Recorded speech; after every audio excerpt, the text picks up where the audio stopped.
মায়াপুরের ভোগ মহাপ্রসাদ খাওয়ার জন্যে এই পিলগ্রিমস ইনকোয়ারি বুথ থেকে কুপন সংগ্রহ করে নিতে হবে। 50, 80, 100, 150 সব রকমের কুপন এখানে পাওয়া যায়। তারপরে গদা ভবনে লাইন দেওয়ার জন্য ঢুকে যেতে হবে।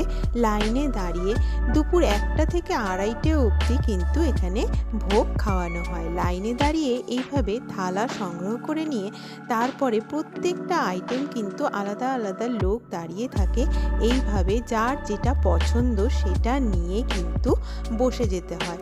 80 টাকার কুপন আমরা কেটেছিলাম। 80 টাকার কুপনের মধ্যে ছিল ডাল, ভাত, রুটি, 2 রকমের সবজি, একটা ঘ্যাট তরকারি আর একটা হচ্ছে পনির সবজি, তারপরে একটা পাকোড়া আর হচ্ছে পায়েস।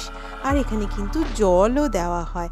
আর যদি তারপরেও কিছু লাগে পরেও কিন্তু আবার দেওয়ার নিয়ম আছে এখানে।